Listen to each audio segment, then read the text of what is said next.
Hello everyone, welcome to my channel let's bloom. The topic for today's video is lichens. आज की इस video में हम lichens के स्ट्रक्चर, फंक्शंस, उनकी क्लासिफिकेशन और इकोनॉमिक इंपॉर्टेंस को कवर करेंगे। So let's start with the video. Lichens are the symbiotic association of algae and fungi. ये ऐसे ऑर्गेनिजम्स होते हैं जो एल्गी और फंजाई से मिलकर बनते हैं। बेसिकली इनमें जो एल्गी और फंजाई है वो एक एसोसिएशन के साथ रहते हैं और एल्गी और फंजाई इस तरीके से एसोसिएटेड होते हैं कि दोनों हमें एक सिंगल यूनिट की तरह नज़र आते हैं। अगर हम इनकी लोकेशन की बात करें तो ये हमें बहुत सारे डाइवर्स हैबिट्स में मिलते हैं, जैसे कि deserts, rocks, bark of the tree, skin of the animals etcetera. Usually lichen में 2 ही कंपोनेंट्स होते हैं, बट कई बार लाइकन में 3 कंपोनेंट्स भी हो सकते हैं, जैसे कि फंगस, एल्गी एंड साइनोबैक्टीरिया। वैसे ज़्यादातर इनमें 2 ही कंपोनेंट्स होते हैं, एल्गी एंड फंजाई। अगर हम मैच्योर लाइकन की बात करें तो उसमें जो एल्गल कंपोनेंट होता है उसको हम फाइकोबायंट बोल देते हैं और जो फंगल कंपोनेंट है उनको हम माइकोबायंट बोल देते हैं। So algal component is called as phycobiont and fungal component is called as mycobiont. अगर हम लाइकन्स के स्ट्रक्चर की बात करें तो जो माइकोबायंट होता है वो आउटर फ्रेमवर्क की फॉर्मेशन करवाता है और जो फाइकोबायंट होता है वो इनर फ्रेमवर्क की फॉर्मेशन करवाता है।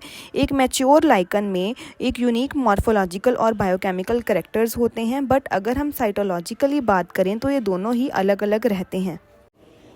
Next is the functions of the algal and the fungal component. जो एल्गल फंक्शंस होते हैं वो बेसिकली फोटोसिंथेटिक होते हैं और इनका ऑटोट्रॉफिक मोड ऑफ न्यूट्रिशन होता है, जिसके थ्रू ही अपना फूड जो है वो खुद प्रिपेयर कर पाते हैं। एल्गल कंपोनेंट्स जो हैं वो कार्बन डाइऑक्साइड को भी फिक्स करता है by the process of photosynthesis. Algal components अगर साइनोबैक्टीरिया से बना है तो वो एटमॉस्फेरिक नाइट्रोजन को भी फिक्स कर सकता है in their specialized cells called as heterocyst. So algal component mainly जो है वो फूड प्रोवाइड करता है और न्यूट्रिशन प्रोवाइड करता है to the fungal partner of the lichen. अगर हम फंगल कंपोनेंट्स के फंक्शंस की बात करें तो जो फंजाई होते हैं वो हेट्रोट्रॉफिक मोड ऑफ न्यूट्रिशन को शो करते हैं।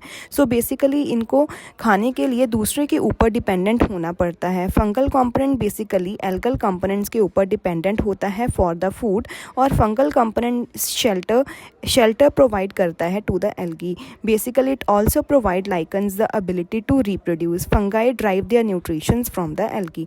सो ये थे कुछ major functions of the algal and the fungal components. अगर हम स्ट्रक्चर की बात करें तो जो प्लांट बॉडी होती है लाइकन्स की उनको हम थैलस बोल देते हैं, जिनमें true root, stems and leaves में डिफ्रेंशिएशन नहीं होती है।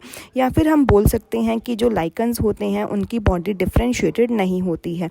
लाइकन्स में जो थैलस होता है वो स्कैटर्ड भी हो सकता है, क्लस्टर्ड भी हो सकता है। मतलब जो थैलस है वो डिस्पर्स्ड फॉर्म में भी प्रेजेंट हो सकता है और ग्रुप्ड फॉर्म में भी प्रेजेंट हो सकता है, क्लस्टर्ड फॉर्म में भी प्रेजेंट हो सकता है। लाइकन्स को स्ट्रक्चर्स के बेसिस पे 3 कैटेगरीज में डिवाइड किया जा सकता है, crustose, foliose and fruticose. First one is crustose form of lichen. In this type of form of lichen, the thallus is crust-like, growing on the bark and on the rocks. इस form of lichens में क्या होता है कि जो lichen है वो एक लेयर की फॉर्मेशन करवा देती है, जैसे कि on the surfaces of the tree, bark of the tree और on the rocks. Basically ये जो crustose form होती है ये बहुत ही firmly attach होती है substratum के साथ. Next one is the foliose form. Foliose form में जो lichens का thallus होता है वो leaf-like होता है, flat डॉर्सी वेंट्रल होता है, जिसमें कुछ इरेगुलर मार्जिन्स भी दिखाई देती हैं और ये लूजली अटैच्ड होता है सबस्ट्रेटम के साथ। The third one is fruticose form. Fruticose form में जो लाइकन्स का थैलस है वो ब्रांच्ड होता है, बुश लाइक होता है और सम टाइम ये काफ़ी मीटर लॉन्ग ग्रो कर जाता है और ये ट्रीज़ के साथ भी हैंगिंग फॉर्म में दिखाई देता है। Next is classification of lichens. Lichens को हम वेरियस कैटेगरीज में क्लासीफाई कर सकते हैं, जैसे कि on the basis of fungal component और माइकोबायोंट।